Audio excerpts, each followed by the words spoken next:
Lipton House Sorting Depot, a corrugated steel barn at the edge of town, was already awake when Milo Hargraves clocked in at 4:55 a.m. He could navigate its racked aisles blindfolded, having spent 14 years dividing envelopes into trembling gray crates. Edge-to-edge efficiency, the supervisor called it. Milo called it acceptable boredom, enough monotony to think his own thoughts, not so much that he had to rethink his life. The routine broke only when a mislabeled parcel turned up, and even that was rare. So on the rain-washed Tuesday that changed everything, Milo noticed the anomaly before he removed his damp jacket. The letter lay on the unclear addresses tray, creamy paper shimmering beneath the fluorescent lights. It was sealed with dark red wax, impressed by an emblem that looked like a keyhole inside a crescent moon.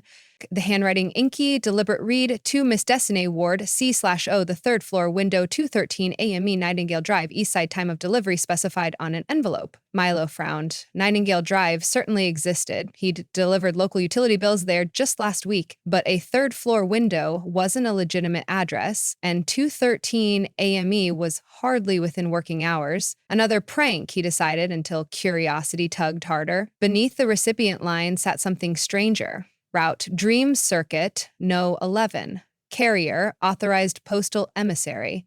Whichever soul discovers this missive first. He flipped the letter. No return address, no barcode, no postage. Only the wax seal, which shimmered as though lit from inside. A shiver crawled over Milo's skin. He slipped the envelope into his breast pocket to ask the supervisor, then remembered Cole Matheson's fondness for tossing peculiars directly in the shredder. Milo's curiosity won. He'd resolve the matter himself after his rounds. The day passed in wet gusts. At 3:30, soaked through, Milo returned to his apartment above Grigson's bakery. He set the letter on the kitchen counter, intending to call directory assistance for a Destiny Ward. Before he could dial, fatigue blanketed him. 16 blocks in squalling rain will do that, he thought. He collapsed on the sofa. For 5 minutes, the mysterious letter at his elbow. Darkness folded over him, but not the normal murky drift of sleep. One moment, he was staring at a water stain on the ceiling. The next, he found himself standing in a hallway of doors, floating in ink-black space. Above each door hovered a glowing clock face. The nearest ornately carved cedar read 212 IMA. A brass plaque announced third floor window, Nightingale Drive. Milo recognized the words from the envelope. His pulse quickened. The letter, he still had it clutched in his hand, wax seal intact. Something told him that the door would not yield unless the letter passed through first, summoning the same professionalism he used when handing a pension packet to Mrs. Ming Kessler every month. Milo knocked. The cedar door dissolved, not opened, dissolved, transforming into wind that pulled him forward. Milo stumbled into a bedroom lit only by a street lamp's orange glow. Posters of galaxies spangled the walls. On the bed lay a teenage girl curled around her phone, face furrowed, even in slumber. This had to be Destiny Ward. As Milo approached, moonlight flickered across her screen.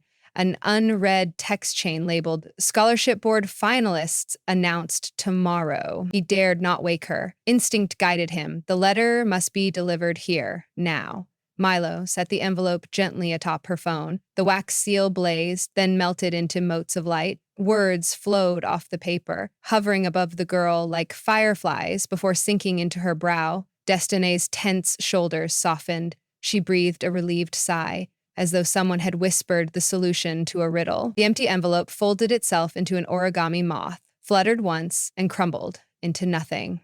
A chime sounded behind Milo. The floating hallway returned, except its doors had shuffled. Another plaque glowed. Route complete. Carrier. Remain or exit. Reward proportional to assistance rendered. Milo chose exit, heart hammering. The hallway faded. He gasped, awake on his couch, nearly toppling onto the floor. Rain still tapped the window. The clock read 4:07 p.m. 5 minutes, indeed. The envelope was gone, but a new object lay on the coffee table, a biscuit-sized brass token stamped with the keyhole and moon emblem. On its rim, Dream Circuit, No 11, thank you. Milo's first instinct was disbelief. His second was to turn on the news. Nothing. He tried sleep again, but regular dreaming returned. By dawn, he convinced himself he'd hallucinated from exhaustion and sugar fumes drifting up from the bakery. Yet the next morning, another envelope appeared in the unclear addresses tray. Same wax seal, different recipient. Dr. Rowan Patel, Operating Theater, right before doubt creeps in, Greenmount Hospital. Delivery 6:04 a.m.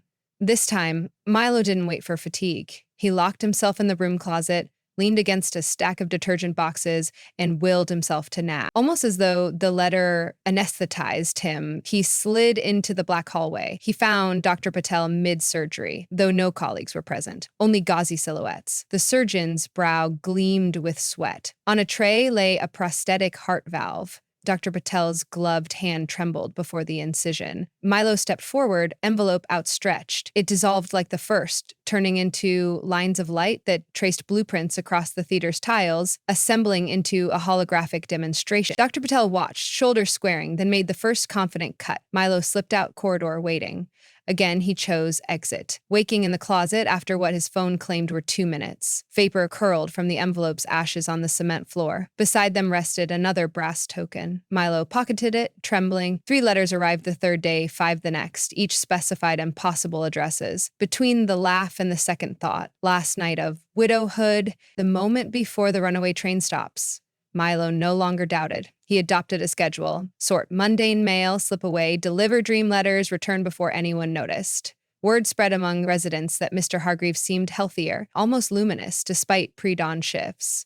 They didn't know the reason. Milo felt purposeful, essential, guardian to humans in their secret hours. For each successful delivery, he received a token, all bearing the emblem, but purpose can sour into obsession. When the 11th letter arrived, Milo found the intended dreamer sobbing atop a lighthouse in a gale of self-recrimination. The man watched tidal waves pound rocks below, convinced he deserved to drown for a past mistake. The letter's light restitched his memory, revealing the truth. He had tried to save someone and failed, not abandoned them. As understanding dawned, storm clouds parted. The tokens should have satisfied Milo, yet curiosity heated into longing. Who sent these letters? How were they written? He studied the tokens each night, searching for hidden seams. Under a magnifying glass, he discerned microscopic inscriptions, initials matching recipients, DWRPK.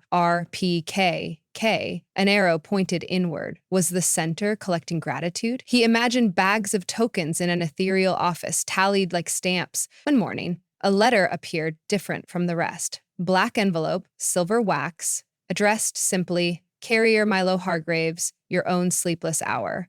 Delivery upon reception. He swallowed. Open it? Every other letter required intact delivery, yet its recipient was himself. Protocol blurred. He slid a finger beneath the flap. Inside lay a single parchment sheet.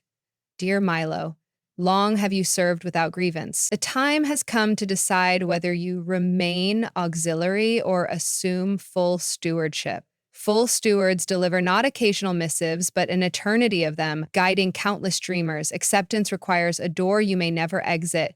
Compensation of every heart that trusts you. The peace of aiding unseen millions, and yes, a solution to your own quandary, the one you buried beneath routine. Decline by tossing this letter into waking fire. Accept by delivering it to the addressee listed below. One more dream, one more soul, then onward forever. Addressee, Mrs. Lenora Hargreaves, dining room, the day your husband departed. 10:17 p.m., 15 February, 15 February, 15 February. Milo's breath snagged. His mother. The night his father walked out when Milo was 9, he had no memory of her dream, only of the real kitchen, her trembling hands around a chipped mug after the shouting ended. He recalled wanting to ease that pain, failing, retreating upstairs where he pressed pillows over his ears. A question embedded itself like a splinter. If he helped his mother then, would her future improve? Would his? Or was the point not to rewrite history, but to heal its specter? The letter did not demand immediate sleep, yet drowsiness seeped through Milo's bones. He set an alarm, lay on the sofa, clutched the black envelope, and closed his eyes. This dream's hallway differed. Walls of family photographs instead of floating doors. Frames flickered, holiday dinners, birthdays, ordinary afternoons. One portrayed 9-year-old Milo leaning against a cracked blue bicycle while his father ruffled his hair, both oblivious to the storm brewing off camera. Milo passed it with tight throat. At the corridor's end awaited a single door marked 10:17 p.m. He entered the familiar kitchen, albeit cast in twilight softness. His mother sat at the table, clasping the chipped mug. Tears glazed her eyes, but hadn't fallen. She whispered, "I wasn't enough, was I?" The question was directed both at memory and at the empty doorway his father had just exited.